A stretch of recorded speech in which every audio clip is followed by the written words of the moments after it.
ደህና ነኝ። አምሮብሻል ደግሞ እረፍቱ በጣም ተመችቶሻል። የተመቻት አይመስልም ማሚዬ? ድሮስ እስቲ ኧረ በስመ አብ ድሮስ ላይ በጣም ያለሽ። አዎ እንግዲህ ሰላም ፋሚሊ፣ እንዴት ናችሁ? ደህና ናችሁ? እኔ ደህና ነኝ እግዚአብሔር ይመስገን። ያው አሁን እያሻሻልኩኝ ይመስለኛል። ከሰው ጋር ሰው ማለት ነው ሰላም አልላቸውም እራሳውና ሰላም ቤተሰብ እንዴት ናችሁ? ደህና ናችሁ? እኔ እግዚአብሔር ይመስገን በጣም ደህና ነኝ። እንግዲህ እህታችን በጣም ተናፍቃ ነበረ፣ መታለች። በጣም ደስ ብሎኛል። አይ አም ሶ ሃፒ። ነገር ግን መናገር የምፈልጋቸው ብዙ ፓርቶች አሉ ማለት ነው። እንግዲህ ሩታንም የምታወራውን ነገር ወይም ደግሞ እህቷን የምታወራ ነገር፣ በዚህ አጋጣሚ ግን የሩታን ቤተሰብ ማመስገን እፈልጋለሁ። የእውነት ለመናገር ለገንዘብ ብሎ የሚሰሩ ሰዎች አይደሉም። የእውነት የተማሩ አነጋገራችሁ አንድ የሆነ ለቅማችሁ የማታወጡ ነው። ነገር ግን የሚለቀም ነገር ስላለ እኔ ደግሞ ለቅማለሁ እና በጣም ደስ የሚሉ እህቷን ብትሆን እናቷም የሩታ እናት በጣም አነጋገራቸው በጣም ደስ የሚል ነው። የሆነ ለመናገር ለገንዘብ ብሎ አንዴም ሁለቴም ቢሆን ምንም ነገር ተናግሮ አያውቁም። ለገንዘብ ስፍስፍ ያሉ ቤተሰብ አይደሉም። ነገር ግን ከዚህ በፊትም ለገንዘብ እንደዛ ስፍስፍ ወይም ደግሞ ቤቴ አልተሰራ ምናምን እያሉ የሩታ እናት ያወሩት ሁሉ ለካ ሰው ገፋፍተው እንደሆነ አሁን ነው የተረዳሁት ማለት ነው። ምክንያቱም በአብርሽና በሩታ መሀል በጣም ብዙ ነገር ተፈጥሮ ነበረ። የሆነ ለመናገር አንድ ሰው ሊሸቅል ቢፈልግ አንድ ሰው ለገንዘብ ቢሮጥ ኖሮ ብዙ ነገር ሰርቶ እስካሁን ቤት አፍርሶ መስራት ይችሉ ነበረ ብዬ አሰብኩኝ ማለት ነው። እና ብቻ እንግዲህ ለማስታረቅ ጉብ ጉብ እያሉ ነው። ያው ድራማቸው እያበቃ ነው መሰለኝ። ቤተሰብ ሩታዬ እስካሁን ያለው ነገር ቢበቃ የሚለው ነገር እንትን ይለኛል፣ ላስገድድሽም ግድ ይለኛል። በአንቺና በአብርሽ መካከል ያለውን ርቀት ብታጠቡትና ወደ አንድነት ወደ ስምምነት ብትመጡ ደስ ይለኛል። ምክንያቱም ምንድን በዚህ አጋጣሚ ማለት ነው እኔ መናገር የምፈልገው ምንድን ታውቃላችሁ ቤተሰብ፣ ለሩታና አብርሃምን ለማስታረቅ ስለፈለጉ ለምን ፈለጉ ወይም ደግሞ እኔ ደስተኛ አይደለሁም ማለት አይደለም። ይሄ ነገር ስናገር መጀመሪያ እንድታቆሉ የምፈልገው ማለት ነው መናገር የምፈልገው ታውቃላችሁ፣ አብርሽ ካለበት ነገር ይቆጠብ ነው። ገባችሁ? ሁላችንም ደስ ይለናል የሆነን ለመናገር ማለት ነው። ማለት ይሄ ነገር ጥያቄ ሲሆን ወይም ደግሞ አብርሽና ሩታን ለማስታረቅ ሲጠየቅ ወይም ደግሞ አብርሃምንም ተደውሎም ሆነ የአብርሃምን አባትም ሆነ የአብርሽን እህትም ሆነ አንዴ አብርሃም እላለሁ አንዴ አብርሽ እላለሁ። ነገር ግን ማለት ነው ከሩታ ጋር ሲታረቅ በደንብ አቆላምጠዋለሁ። ገባችሁ? ከሩታ ጋር ሳይታረቅ ከዚህ ከዝሙት ነገር ሳይወጣ ከሴት አዳሪ ጋር እየዞረ እያለ ማለት ነው ስለሱ መቼም ጥሩ ነገር ላወራ አልችልም። ገባችሁ አይደለ? ነገር ግን መናገር የምፈልገው ታውቃላችሁ፣ መጀመሪያ ከዚች ልጅ ጋር ይራቅ ከሩታ ጋር ለመታረቅ ከሆነ። ነገር ግን የማይመስል ነገር ለምስት አትናገር የሚለው ነገር ነው አሁን እየሰራችሁ ያላችሁት። እኔ አስታርቁ ደስ ይለኛል፣ አነጋገራችሁን በጣም ነው ደስ የሚለው። ነገር ግን አብርሃም የሚሰራ ስራ ትክክል ነው ወይ? እስካሁን እንኳን ሩታ እንኳን እናቷ ጋር ሄዳ እንኳን እስካሁን እንኳን ከነገሩ አልተቆጠበም እያልኩ ነው እኔ ማውራ ማለት ነው። ገባችሁ አይደለም?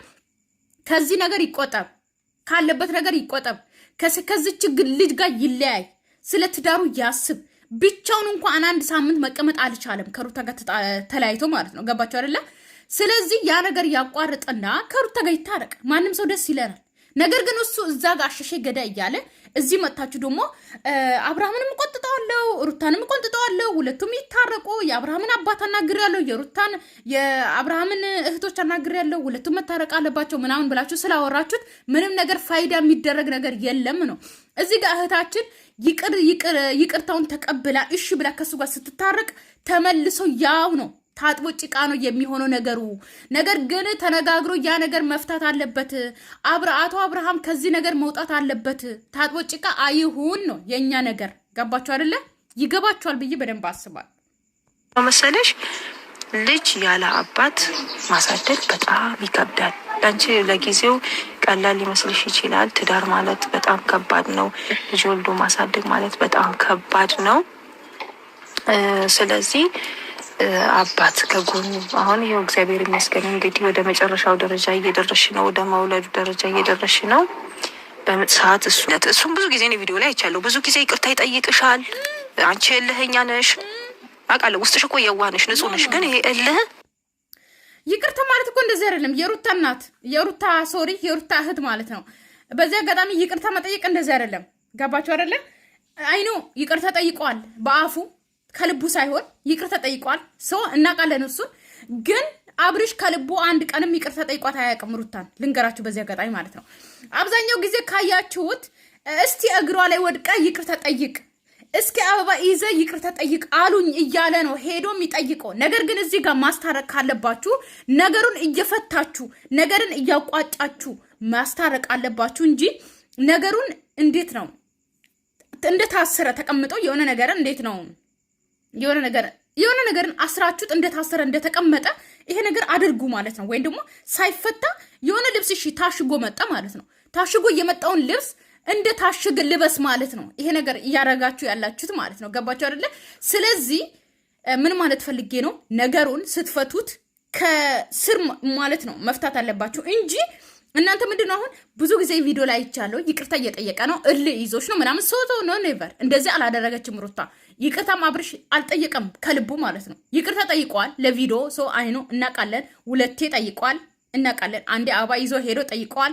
ሁለተኛ ደግሞ ሶስቴ ነው ሁለተኛ ደግሞ ጋሽዬን ይዞ መጥቶ የዛ ሰዓትም ይቅርታ አይደለም እሱ አነጋገሩ በጣም አጸያፊ አነጋገር እየተናገረ ነበር። ይቅርታ አይባልም። እሱም ይቅርታ ጠይቃ አንልም ወዳጅነት ፓርክ ላይ ማለት ነው። ሌላኛው ደግሞ እንግዲህ ባለፈው አይታችሁ ከሆነ እግሯ ላይ ወድቆ ለማስመሰል ነው። እሱም ደግሞ እስቲ ለመጨረሻ ጊዜ ይቅርታ ጠይቅ ብላችሁኛል እጠይቃለሁ ብሎ ነው የዛ ሰዓትም የመጣው እንጂ ከልቡ ተጸጽቶ ነገሩ ገብቶት ከነጽ ጋር ያደረገው ነገር ተጸጽቶት ሩታን እንደዚህ ሲያመናጭቃ ሲያወራ የነበረው ተጸጽቶት ከሴት ጋር እዛ ሲል ነገሮቹ ተጸጽቶት ሩታን ትቶ ከአገር መውጣቱ ተጸጽቶት አይደለም። እኛ የምንፈልገው አንድ ሰው ይቅርታ ሲጠይቅ ተጸጽቶ ይቅርታ ይጠይቅ ነው። አለቀ።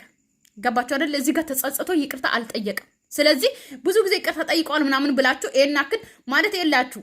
እኔ ለምን እንደሆነ አላቅም። የሩታን ቤተሰብ ሆናችሁ ማንም ሆናችሁ እዚህ ጋር እውነት ለምን እንደሆነ አላቅም። መሸማቀቅን የሆነ እንትን ትላላችሁ፣ ትሸማቀቃላችሁ። ለምን እንደሆነ አላቅም ማለት ነው። እውነት ለማውራት ለምን እንደምትፈሩ አላቅም። የሆነ ማስመሰል ለምን እንደምትፈልጉ አላቅም። እኔ ደግሞ ተፈጥሮዬ ለምን እንደሆነ እግዚአብሔር ይመስገን የሆነ ለመናገር ብዙ ሰው ይርቀኛል። እንደዚህ አለማስመሰሌ እውነት በማውራቴ ወይም ደግሞ ውሸት አለመውደዴ ብዙ ሰው ይርቀኛል። በዚህ አጋጣሚ ብዙ ሰውም ይጠላኛል። ደግሞ የሚወዱኝም አሉ እግዚአብሔር ይመስገን። ግን የሆነ ለመናገር እኔ እውነት አውርቼ አንድ ሰው ቢወደኝ ይሻላል በዚህ አጋጣሚ ህይወቴ ላይ ማለት ነውና ተፈጥሮዬ ነው ይሄ ነገር ማለት ነው። በቃ እልህኛ ነኝ። በጣም እናደዳለሁ። እውነት ከማውራት ወደኋላ አልልም። ግልጽ ነኝ። የሆነ ለምን ከምትሉኝ በላይ ግልጽ ነኝ። ምንም አይነት ውስጤ ለምደብቅ ነገር የለም። እናንተ ስቀርባችሁ ከልቤ ነው መቀርባችሁ። ማስመሰል አላቅበትም። ግን አብርሽ እንደዛ ማለት እዚህ ጋር የሩታ እህት ማለት ነው አብርሽ እንደዚህ አድርጓል ኖ እናቃለን። ግን ሰው አብርሽም ይቅርታ ስጠይቅ ሰው ስላለ አይደለም ይቅርታ የምትጠይቀው ሚስትህ ናት ምናምን ብላችሁ ማውራትን ማንን ገደለው? እኔ ግዴታ እናንተን አላስተምርም። ማን ገደለው? እናንተ ነገሩን ቶሎ ብላችሁ መቋጨት ፈልጋችሁ ሊሆን ይችላል። አሁን ሩታና አብርሽ መታረቃቸው ለእናንተ ደስ ብሏችሁ ሊኖር ይችላል። ወይም ደግሞ ቶሎ መታረቃቸው ለእናንተ ደስ ሊላችሁ ይችላል። ግን ያ ነገር ተመልሶ ይሄ ነገር ተመልሶ ይመጣል ነው የኔ ነገር። ነገሩን ሲፈቱ ከስሩ ይፍቱ። የሆነ ዛፍን ስትነቅሉ ከስሩ ንቀሉ። እንዳይበቅል ከፈለጋችሁ ማለት ነው። ኪንታሮት ነዋ ከስር የሚነቀለው። አሁን እንደዛ ነገር ከስር ንቀሉ። በቃ ለምን ትቆርጣላችሁ ነው አለቀ። ድጋሚ የሚያድግ ነገርን ለምን ትቆርጣላችሁ ነው። እኔ የኔ ጥያቄ ይሄ ነው።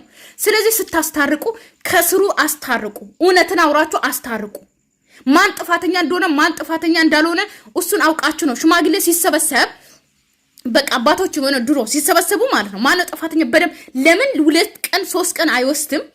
ቁጭ ብሎ ማነው ጥፋተኛ ያልሆነ ተብሎ ቁጭ ብሎ ነገሩን ፈተውት ነው ቅጣት ተሰጥቶት ቅጣቱን አምኖ ተቀብሎ ምናምን ይቅርታ የሚጠያየቁት እንጂ እናንተ ማስታረቅ እዚህ ጋር ስራ ልትሆኑ ትችላላችሁ፣ ድራማ ልትሆኑ ትችላላችሁ።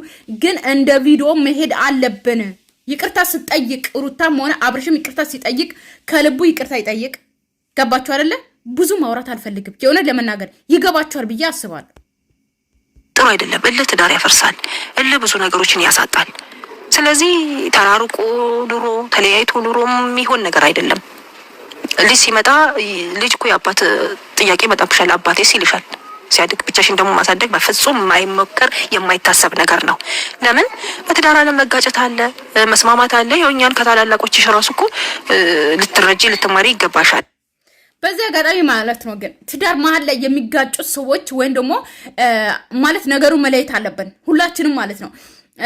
ሁላችንም ደግሞ እናት አባቶቻችን ሲጣሉ አይተናል። እህቶቻችንም ከባሎቻቸው ጋር ሲጣሉ አይታቸዋል። ይሄ ነገር የአብርሽና የሩታ የሚለያይ ነገር ነው በጣም ማለት ነው። ጭራሽ የማይገናኝ ነገር ነው። እናውቃለን። ትዳር መሀል ላይ ብዙ ነገር ይጋጫል፣ ብዙ ነገር ይፈጠራል። እናውቃለን። ትዳር ማለት በጣም ከባድ ነው። ከገባችሁ መውጣት አትችሉም። ቀለበት የምናደርገው ለዛ ነው። ወደ ታች አይወጣም፣ ወደ ላይ ነው የሚወጣው። ስለዚህ መታሰር ማለት ነው ቀለበት ስታረጉ ማለት ነው። ትዳር ውስጥ መታሰር ማለት ነው መውጣት እንደማትችሉ ማለት ነው። ገባችሁ አይደለ? በአጥር የተከበበ ማለት ነው። ገባችሁ አይደለ? ስለዚህ ትዳር እናውቃለን። ብዙ መሀል ላይ ይፈጠራል፣ ግጭት ይፈጠራል። መፍታት ትችላላችሁ። የአብርሽና የሩታ ትዳር ግን የሚፈጠረው ነገር በዝሙት ነው፣ በሴት ነው። አቶ አብርሃም ከሴት ጋር መሆን ነው። ከሩታ ጋር ከተጣላ የማንች አሁን እዚህ ጋር የሩታ እህት እኔን ከኔም መማር ትቻለሽ፣ ከእናትሽን መማር ትቻለሽ እያልሽ ነው። አንቺ መቼም ባልሽን ትተሽ ሌላ ወንድ ጋር አልሄድሽም። ባልሽም እንደዛ አንቺን ትቶሽ ከአንቺ ጋር የሆነ ግጭት ሲፈጠር የሆነ ነገር ትንሽዬ ሲምፕል ነገር መሀላችሁ ላይ ሲፈጠር እየሮጠ ባልሽ ሌላ ሴት ጋር አይሄድም። ሌላ ሴት ይዞ አይመጣም ቤትሽ ማለት ነው። የሩታ የሚለየው ግን የሩታ ከዓለማችን ሴቶች የሚለየው የሩታ ባል ግን ከሩታ ጋር ሲጣላ እየሮጠ ሌላ ሴት ጋር ይዞ መምጣት ነው ስራው። ከሌላ ሴት ጋር አንድ አይነት ለብሶ መምጣት ነው ስራው። ያ ነገር እንዴት ይገናኛል ከኛ ትዳር ጋር? እኔ በቃ እንዳገባሁት ቁጠሩትና ማለት ነው። እኛ ብናገባ የኛ ትዳር የሆነ ነገር መሀላቸው ሊፈጠር ይችላል፣ ይጋጫል፣ ትፈተታላችሁ። ግን የአብርሃምና የሩታ ይለያል የምንለው በምክንያት ነው። ገባችሁ አይደለ? ጭራሽ አይገናኝም። ከአባቶቻችን ትዳር ጋር፣ ከእናቶቻችን ትዳር ጋር፣ ከእህቶቻችን ትዳር ጋር፣ ከጎረቤት ትዳር ጋር ጭራሽ አይገናኝም። የአብርሽና የሩታ ትዳር ማለት ነው። ገባችሁ አይደለ? በጣም ከባድና የሆነ ሱስ የሆነ ነገር ታውቃላችሁ። የሆነ ሰው በጣም ማረቅ የሚጠጣ ሰው ወይም ደግሞ መጠጥ የሚጠጣ ሰው ሱስ የሆነ የሚያጨስ ሰው ሱሱ መፍታት የማይችል ሰው ወይም ደግሞ ሱሱን መተው የማይችል ሰው ማለት ነው። የአብርሃም ሱስ ያ ነው። ሱሱን አቋርጡት ነው። የሴት ሱስ አለበት። ስለዚህ የዝሙት ሱስ አለበት። ዝሙት እንዲተው ምከሩት ነው።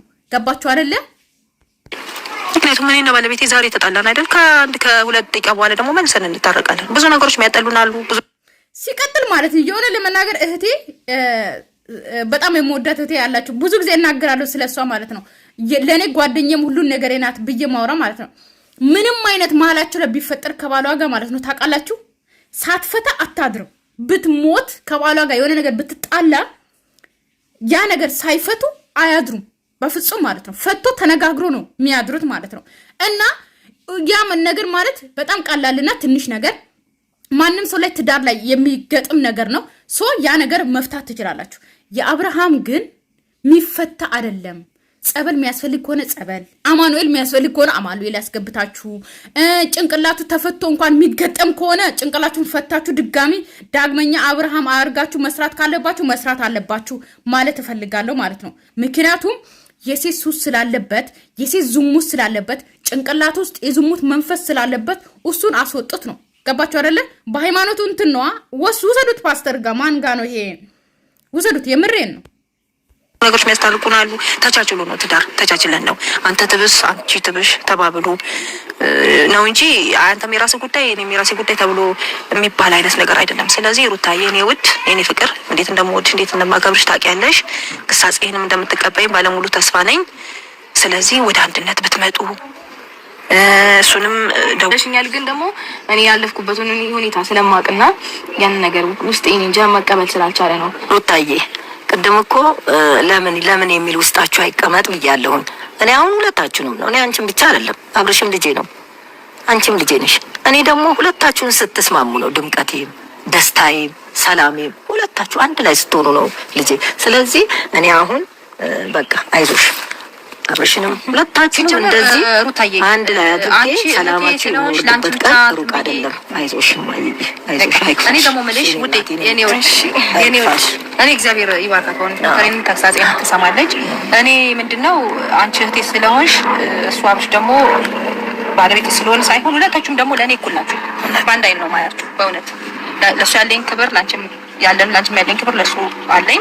ስለዚህ እኔ ወድ አንቺ አሁን እኛ ጋር ነሽ፣ ምንም ነገር ሊከፋሽ አይገባም። የተጫንሽም እንዳይመስልሽ፣ አልተጫንሽም። ምክር ነው፣ ወደፊት የሚጠቅምሽን ነገር ነው እየተናገርንሽ ያለው። በዚህ አጋጣሚ ከተከፋሽብኝ ይቅርታ። እና ከእህቶቹም ጋር ብዙ አውርተናል። እነሱንም ደውዬላቸዋለሁ ይመጣሉ።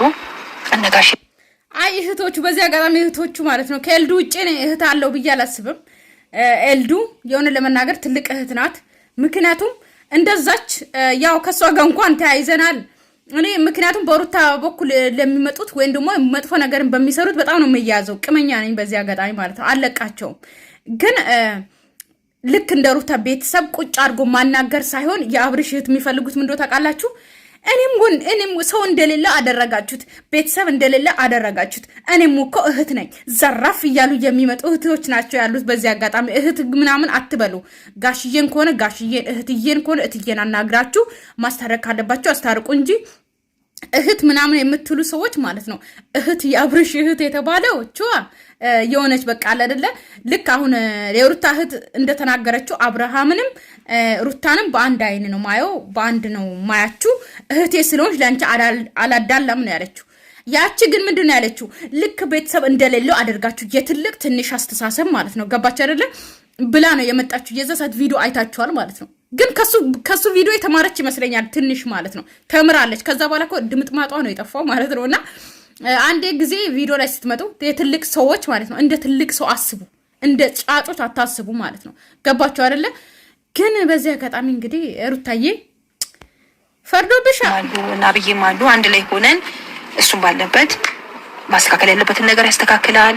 ታች ወርዶ ይቅርታ የሚጠይቅሽም ከሆነ ይቅርታ ይጠይቃል። ወደ አንድነት ወደ ስምምነት እንድትሄዱልን ነው የምንፈልገው። የሚመጣው ልጅ ደግሞ በደስታ በፍቅር እንድትቀበሉ ነው። በሰላም እግዚአብሔር ሁለት ያድርግሽና በፍቅር በደስታ እንድትቀበሉ ነው የምንፈልገው እንጂ በዚህ አጋጣሚ ደግሞ ምጥሽንም ድካምሽንም ህመምሽንም ያው እዛው ቆሞ ማለት ነው። ያው ሆስፒታል ቆሞ ቀበቶ ፍታ ሲባል ቀበቶ መፍታት አለበት። ጭንቋን መስማት አለበት። ስትጮህ ምናምን አጠገቧ እዛው ሆስፒታል አጠገቧ ነው ማለት ነው መስማት አለባቸው። የኢትዮጵያ ወንዶች ግን እንደሌላ አገር ሰዎች እንደሌላ እንደ ውጪ ማለት ነው ስትምጥ ጭንቅላቷ ላይ ቆሞ ቢያባብል ደስ ይለናል። የሆነ ለመናገር የኢትዮጵያ ወንዶች ግን አይፈቀድም። ኢትዮጵያ ሆስፒታል ለምንድነው አይፈቀደው? ለምንድነው አይፈቀደው? ቴዲ ብቻ ነው የተፈቀደለት አሉ እና ለምንድነው የማይፈቀደው ኢትዮጵያ ውስጥ ማለት ሚስታቸው ስትምጥ ለምንድነው አጠገቧ ቆሞ እንትን እንዲል የማይፈቀደው? ማለት እዚህ ጋር ማለት ነው ሴቷ ወዳ አይደለም የምታመጣው ገባችሁ? የምትወልደው የምትጮኸውም እንደዛ የምትሆነው ወዳ አይደለም። ይሄ ተፈጥሯ ነው። አንዳንድ ዶክተሮች ማለት ነው እንትን ልጅ ሲወጣ ምናምን የሆነ ይጠላታል ምናምን የምትሉ ነገሮች አሉ ማለት ነው። እንደዛ አይደለም። ገባችሁ አይደለም? ጭንቋንም ሁሉ ነገሩ ማታ የውጪ ወንዶች ካያችሁት እንዴት እንደሚያለቅሱ እንዴት እንደሚሆኑ ከሷ እንዴት እንደሚጨነቁ ማለት ነው።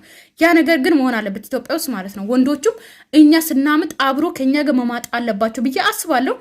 ብቻ እኔ ደስ ብሎኛል። እንግዲህ ደስ ብሎኛል። ብዙም ደስ ባይለኝም ነገሩ ባይፈታልኝም ያው እኔ ታውቃላችሁ ነገር ሳይፈታ የሆነ ጓግሎ ነው የሚቀረው ማለት ነው። በተረፈ ሰላማችሁ ይብዛልኝ። ወዳችኋለሁ፣ አክብራችኋለሁ። ባይ ባይ።